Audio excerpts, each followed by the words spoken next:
Isn't it crazy how much things can change in a week? I mean, 1 week ago, we were sitting here and the world was relatively normal. Relatively, yes. As normal as it ever That's is, right. I guess, these It's days. just getting more abnormal, is what you're getting at.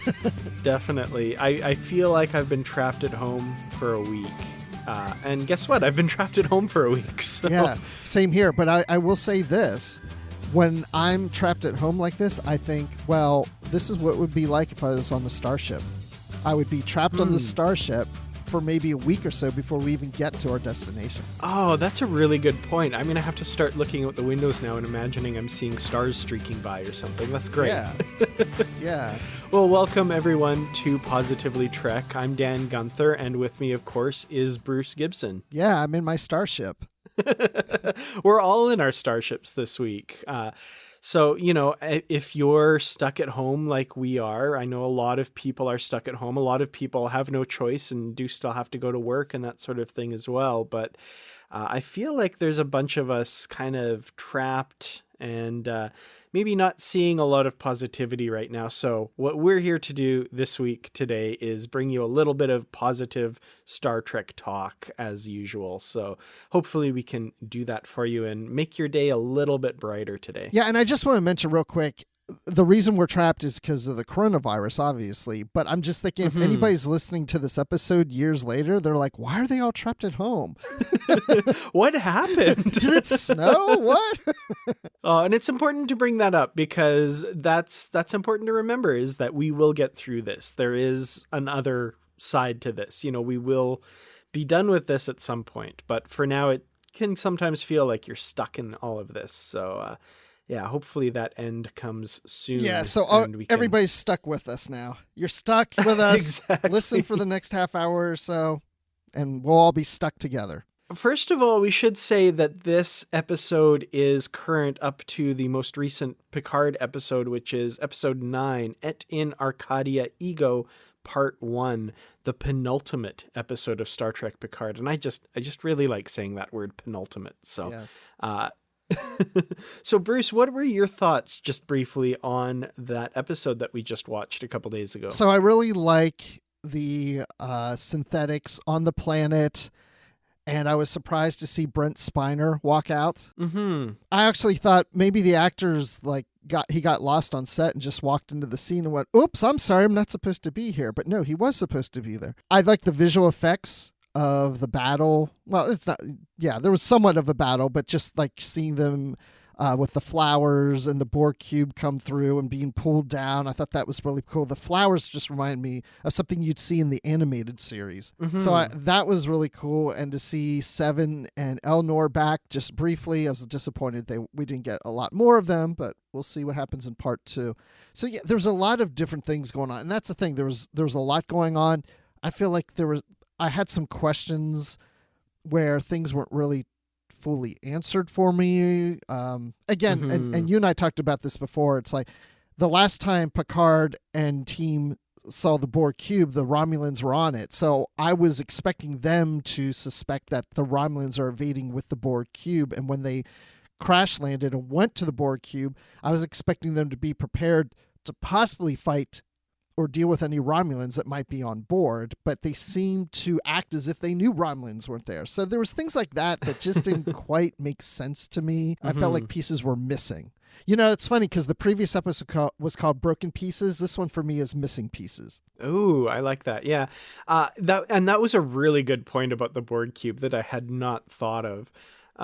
Just little things like that maybe serve to just nudge you out of the episode a little bit. And I had a few of those as we were watching as well, more so than I think usual. That said, there was a lot to love about this episode, and I feel like a lot of the questions that I had personally were more about things that I think will be answered and taken care of next week. Yeah. So for me, the big question mark for me, and we talked a little bit about it in our live cast the other night, but the admonition that Sutra sees in Girardi's mind, I still don't understand why there are Starfleet symbols all over everything. Like, I don't get that. I know. We talked about it, and then I realized, we never actually really got into that. No, and I was thinking about this morning, and I was thinking about you making that comment last night, and yeah, I don't know, because I keep seeing those images online, and Twitter and stuff, or I'll see that eye with the delta symbol in there, but it's got the little star like it does in the 23rd century, more so than the 24th century. It's like there's just things that I'm reading. I'm like, well, what does that mean? Maybe there was an altercation with Kirk or something. I don't know. And it's not the Discovery one with the divide line or whatever. Anyway, there's just, I don't know. I of course, once we get to this next episode, we'll hopefully find out what that's all about. But yeah, this episode though, I will say, and I meant, because even after we talked, I'm still thinking about this stuff because, we're Trekkies. That's what we do, or Trekkers, or whatever we are. Of course. And I thought about how I could best describe how I feel about this episode is I liked the first half and I loved the second half. Interesting.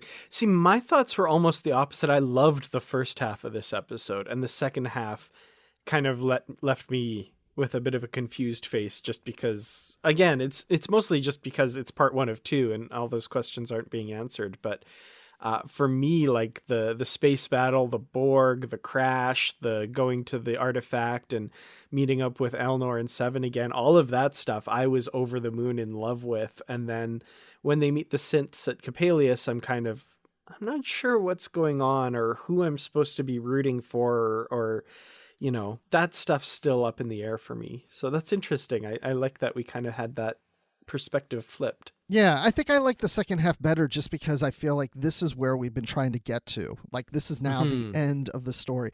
And we're meeting these synthetics and there's different types of them and they all look, like different coloring and different clothing, and some are act different than others, and just a synthetic mind meld, who would ever see that coming? And I mean, come on, you've got to admit, I'm not complaining about the mind meld. I'm buying into it. But you've got to admit, when you first saw that, you had to have think, really? Is this possible? Yeah, it is one of those things that gave me pause. And then when I thought about it, I was like, well, okay, how do Vulcans mind meld? Why can't androids do that too, or something? But yeah, no, it did give me a little pause to start with. So that's a good point. Yeah, and my thought is, if Spock can mind meld with V'ger, which is a synthetic for all intents and purposes, then it can always work the other way around in a sense. I think it's more complicated than that, but it makes sense. Yeah. Makes sense.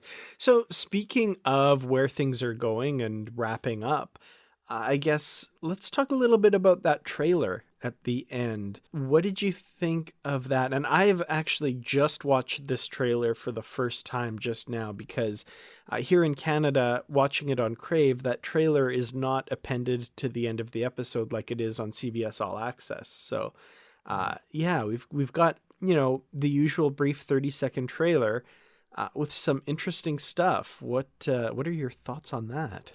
Well, I'm looking at it now, and just so you know, I don't feel like this really shows us much of anything. And also, if you watch The Ready Room on CBS All Access, they didn't show you a scene coming up in next week's episode like they usually do.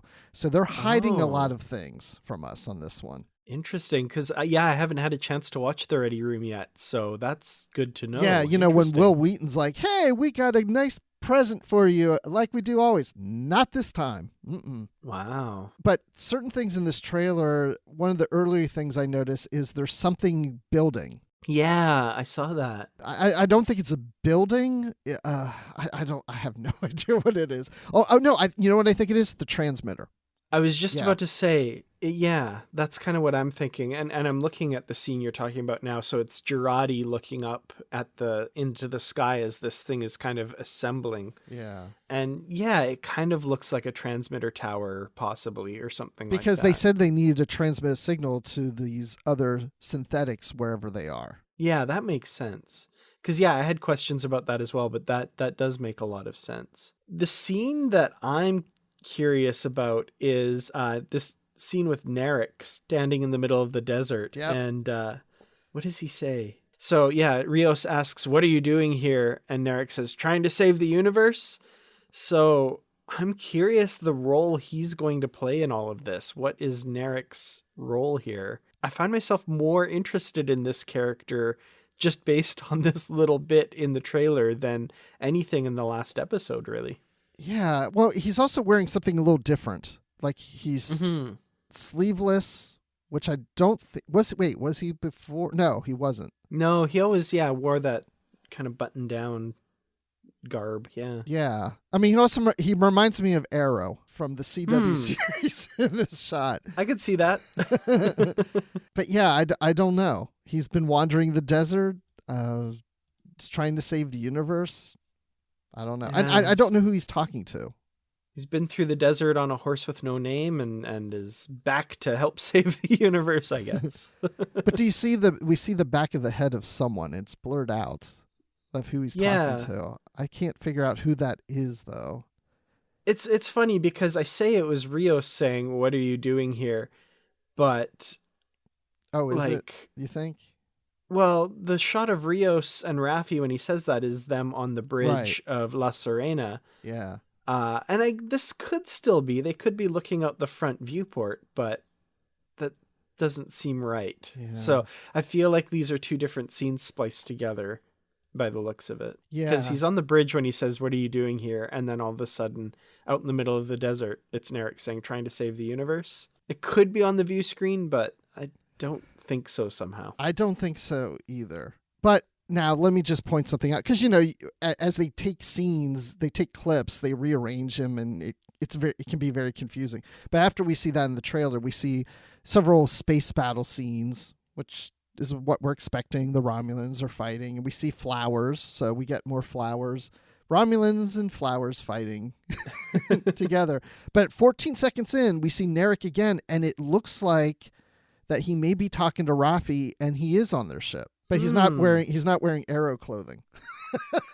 Oh, do you see what I'm talking about? Yeah, I just saw that bit there, yeah. So I wonder if he is joining forces with them, maybe? I do think Narek's story has him on a path of some kind of redemption-ish type thing. I think that's where they're going, but I'm not sure, yeah. Yeah, and then shortly after that, we see a quick clip of Elnor with the synthetics and Raffi. Mm-hmm. So we're going to get more Elnor. Yay. Yeah, I'm excited about that. It was sad to see his and Picard's farewell, but knowing that that's temporary, that's good. And then we see some red beam. It looks like it's being shot from the planet, right? Yeah, and it looks like it's kind of tunneling into space or something. I'm wondering if that's the transmission. Maybe it's a really high-powered transmission that has to penetrate subspace or something to reach the synthetic overlords. Well, now, if you go another second or two ahead, you see this transmitter or thing that was being built shooting, but more like a white beam up. Yeah, a white or a blue beam or something, yeah. Yeah. Or the other one we're seeing red. So I wonder if it's the same device doing different beams?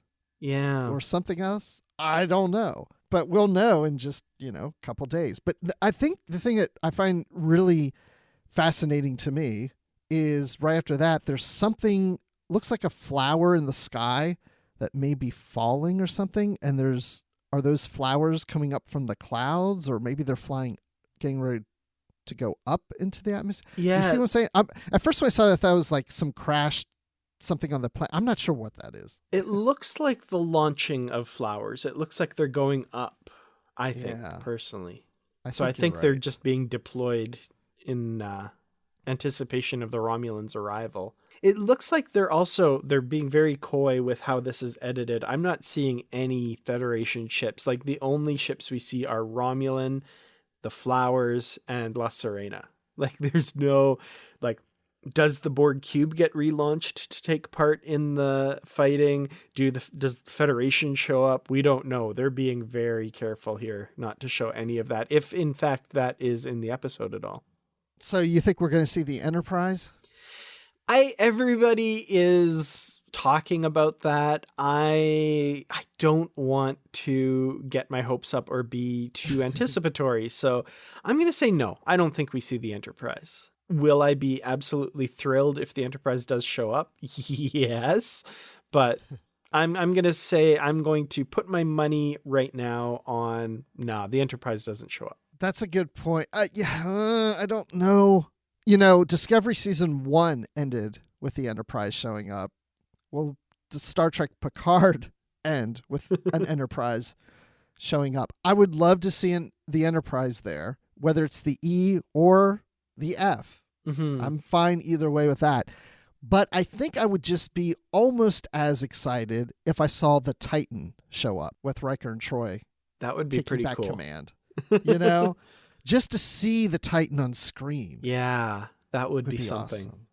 Awesome. I'd love that. So there's one more really brief shot at the end that I want to talk about as well.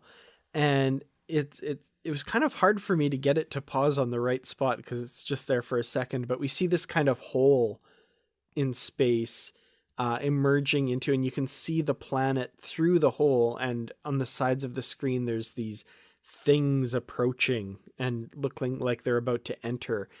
And I'm noticing now that it's that same red color as that beam that was kind of tunneling.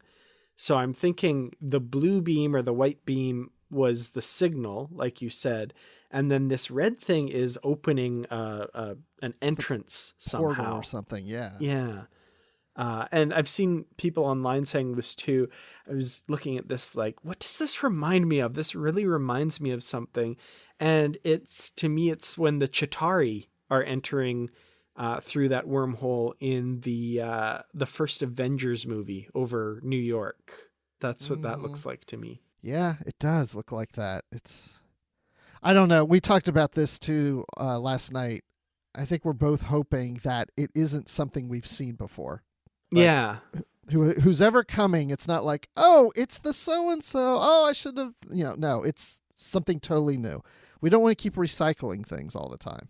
Yeah, and based on this shot alone, this does look like nothing I've seen in Star Trek before. So yeah, I think it is something new, personally. It almost look like tentacles or something, or or like almost like millipede legs or something on it as well. Yeah, but all kind of have little different bits of shapes though to them. They don't all look alike. Yeah. It's hard to tell. It really is. Yeah, there's not a whole lot shown in this. Mm-hmm. I mean, they're keeping something big secret, if not more than one big thing that's like gonna blow us all away. Yeah, for sure. I think based on the secrecy around this, like there's gonna be some stuff that we have no idea is coming. So just a couple days from the time this episode drops, this podcast episode, we're just like 2 days from the finale. Very excited, and I'm sure our next episode is probably going to be just talking about that final episode and Picard as a whole. So yeah, looking forward to that. We could avoid it. We could talk about something else in the next episode and pretend Picard never happened. No. We can't do that. That will not happen. That's not going to happen. We will definitely talk about it. Definitely talk about it. Oh, man. Well, we do have a couple of pieces of news that we wanted to share with you guys as well. The first one, this is kind of exciting to me and probably more exciting to people living overseas. The Short Treks episode, Star Trek Short Treks, those 2 sets of episodes that we got are getting their own Blu-ray and DVD release. So for the first set of these, of course, we've seen them. They've been made available on Netflix overseas, and they're available on CBS All Access and Crave and Space Channel here in Canada. But the second set was never released anywhere for people outside of the US and Canada. So for some people, this might be your first chance to be able to see these episodes. This is releasing on June 2nd, DVD and Blu-ray, and it will include all of the episodes from the first and second season with one exception, and that's Children of Mars. And I'm thinking Children of Mars will probably be on any sort of Star Trek Picard Blu-ray and DVD set that comes out. But other than that one episode, all of the other episodes featuring the Discovery characters and featuring Pike and all of them, and the animated ones as well, those will be available on this set on June 2nd. And we'll have links in the show notes for you to be able to pre-order that as well. Yeah, I'm not sure if I'm going to order this or not. I probably will. because I've watched these short treks many times that I'm just like, oh, wow, now I need them on Blu-ray because I have them all on CBS All Access already. But then again, I bought the Discovery ones. But I mainly got those also because I wanted to hear commentary and special features. But this doesn't have any special features, right? Actually, I was just about to say there's a ton of special features. Oh, well, then I'm buying it. As far as audio commentaries go, there's only 2 audio commentaries, and they are executive producers Alex Kurtzman and Jenny Lumet for Runaway, and Anson Mount has commentary on the episode Ask Not. The others don't have commentaries, but it looks like there's a whole bunch of kind of behind the scenes featurettes, which look pretty interesting as well. All right. I'm sold. Now that you said that, I'm like, okay, I'll definitely get this. And so really quick about Children of Mars, because I hadn't read about the Blu-ray. I just knew it was coming out, and I knew that Children of Mars wasn't going to be on it. And right before we started recording, I went back and watched just to verify one more time. There's no mention that says short treks in that episode. And I think all the other episodes start off with Star Trek short treks and then the name of the episode. This one just starts off with the episode, no credits, no title, no sequence at the beginning, just starts off. And at the end, it just says Children of Mars, and then the credits roll. So it's not in the episode called Short Trek. So I wonder if that was planned all along as just to be a bonus with Picard. Interesting. Yeah, that's because I know a lot of people were wondering how they would be released internationally, and it turns out they weren't. They were released under the Star Trek Discovery license to Netflix. And then this Star Trek Picard was not released under that license to Netflix, but instead to Amazon Prime internationally. So people were wondering, like, how does this one fit in that? So that's interesting. I hadn't realized that. I think it's a separate short treks, and I just wonder if at some point they'll either continue short treks all being connected to Discovery, or will they relaunch the next season or season 4 of short treks, and it's just general short treks and they're connected to any series or anything that's not connected to a series. It's more random. Yeah, that's a good question.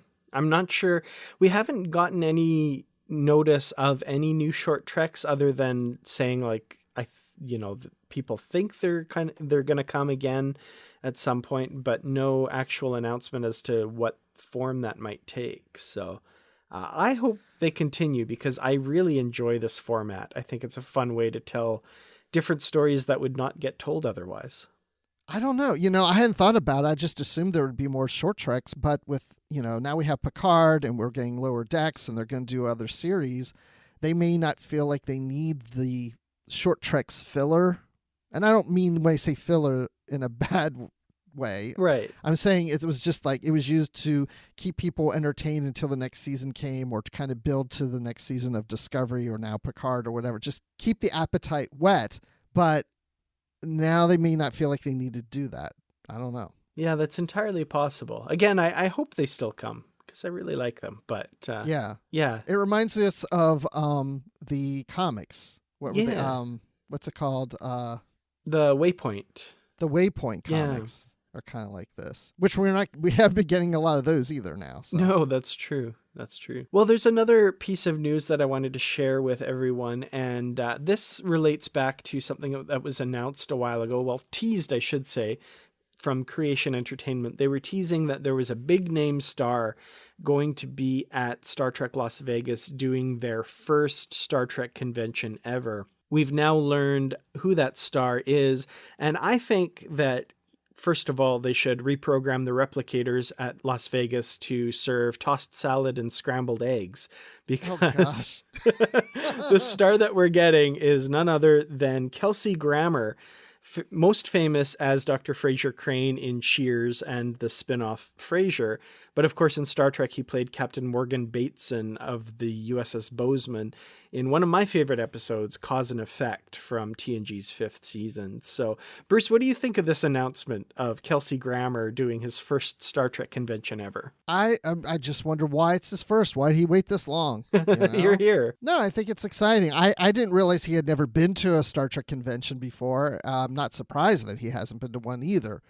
But I think Star Trek Las Vegas has done a really good job at getting certain Star Trek celebrities attending this that have never been. I've heard last few years different celebrities say, this is my first Star Trek convention. It's always surprised me because you would think a lot of these people have been asked multiple times. And maybe he has been asked and has said no, but now he's saying yes. So I mean, I'm hoping to go. I don't know if it's even going to happen. I'm hoping it is. And I don't even know if I'll make it. Mm-hmm. But if I do, I would like to see him. That would be cool. Yeah, that is cool. I unfortunately will not be making it this year. There's no feasible way that I will be able to attend. But if you do make it, I'm going to recruit you for some on-site reporting, I think. Because, yeah, this is pretty cool. I'll do that for sure. And speaking of celebrities, and I don't know the actress's name, but as we were talking about short treks, it reminded me in the episode Ask Not with the cadet. I think it was Sidhu was her name or something like that. Anyway, she's on a recent episode of Polytrex being interviewed. So if anybody wants to hear about, I haven't listened to the episode yet, but want to hear about I guess her career and what it was like on the set. I'm sure they discussed that on that show. I'm excited to listen to that one as well. It's in my podcast queue. I haven't gotten there yet, but good friends of ours over on Polytrex. Really excited that you guys got that interview. So awesome. So one last thing that I wanted to do with this episode, with a lot of people kind of holed up and stuck in their homes and not able to get away, I wanted to talk a little bit about what I call comfort trek. So, when I'm home and homesick or whatever, there's certain bits of Star Trek that I keep returning to again and again as kind of comfort food to, comfort food for the soul, I guess. Stuff that helps me out through those tough times. So I wanted to talk to you, Bruce. Is there any kind of Star Trek that's kind of your go-to when there's nothing else good on TV and you just want something that's going to be like a familiar old friend to spend some time with? Not really. Oh, okay. But I like this topic because I will tell you how I approach these things when it comes to comfort trek, which usually is accompanied by comfort food. This week it has been Cheetos, the crunchy ones, and I shouldn't have got the party size bag because I'm plowing through that. So this is what I do when I want to do comfort trek, where I just want to sit down and watch some Star Trek. I usually go to my iPhone and I ask it to pick. Well, first of all, if I decide on my own if I want to do a movie or a series. Yeah. So let's say I'm like, I want to watch an episode from one of the series. So I go to my phone and I say, give me a number between 1 and 7. And that chooses which series. So it's TOS is 1, TNG is 2nd, all in release order. Picard would be 7th. Yes, the animated series is in there. I count that in with TOS when I do this. Okay. So let's say it gives me number 3. That would be Deep Space Nine. Then I say, give me a number between 1 and 7. That picks the season. Then I say, give me a number between 1 through 25, because I know it varies different seasons. And then that's the episode I watch. That's awesome. That's how I do it. Yeah. That's really it's cool. It's all random. So just out of curiosity, the last time you did this, what was the episode you ended up watching? Oh, gosh. It was Voyager in season 5. I remember that. I just can't exactly remember which episode, because what started happening is I watched the episode and then I just watched the next one and then the next one. I didn't go back and randomly. I just kept going for a few episodes. And I remember it being season 5 because it was like 7 was still, fairly new. I know she's been on for at least a year at that point, but I can't even remember what the episodes were now. But I just remember they were in season 5. Interesting. So now when you do this, is there ever any time that you would veto the choice, that you're like, oh, no, I'm not watching that? I think the only time that happens is if it's something I just watched recently. Okay. Yeah. But there's not an episode where I'm like, oh, no, I can't stand that episode. I'm not going to watch it. No, that doesn't happen. Interesting. Okay. And then when it comes to movies, I can just do, give me 1 through 13. Right. Yeah. And that's fairly easy. That's awesome. I'm going to have to start doing that. I like that. I don't count short treks in there. I just realized that. But they're so short, though. So I kind of randomly watch those whenever. Mm-hmm. So what about you, Dan? What is your comfort trek? Well, first of all, I love that idea. I'm gonna have to do that. That sounds awesome. But for me, I kind of flash back to when I was a kid and I'd be home alone sick kind of thing. For some reason, my go-to was always like the movies, Star Trek 2, 3, 4, that bit there. And Star Trek 4 especially, I remember watching that over and over again when I was homesick. So I think right now, if I do come across some period of time where I'm kind of at loose ends and just want to watch Star Trek, I might start with that just to kind of put myself back in that frame of mind from when I was a kid. But after that, man, you've just totally changed how I do this. I think that's what I'm going to do now is the random number way. That's brilliant. I love it. Yeah, I'm looking it up now. I'm trying to remember what the last Voyager episode was. Oblivion? I think that's the one. Oh, Course Oblivion. Yeah, Course Oblivion. I think that's the last one. I like that episode. Very sci-fi, very interesting episode. Cool. Yeah. So yeah, that's how I do it. Oh, I love it. And so I do that with Siri. I just say, Siri, give me a number between 1 and 7. But sometimes, my family can tell you this, I ask them. And they have no idea orders or whatever. I'll just go, hey, Madison. That's my oldest daughter. Hey, Madison, give me a number between 1 and 7. 5. Amanda, give me a number between 1, like that. Oh, that's great. Yeah, I'm going to definitely incorporate that into how I watch Star Trek. So very cool. Well, how about everyone out there? We want to hear from you when you are homesick or stuck at home in quarantine. What is your go-to Star Trek? How do you decide what to watch? Tweet to us at PositivelyTrek or email us at positivelytrek@gmail.com. And if you have any ideas for future shows, things you'd like to hear us talk about, please send us messages there as well. We would love to hear from you. Yes, I'd love to hear from you guys. And I'm on Twitter at Admiral_Rex, so that would be cool. Absolutely. And I'm at Kertrats, KERTRATS. So until next week, I guess, thank you all so much for listening. And we still don't have a catchphrase to end our episodes with. Hey, pick a number between 1 and 7. I don't know. Have a great week, everybody, and we'll see you next time. Bye, everyone.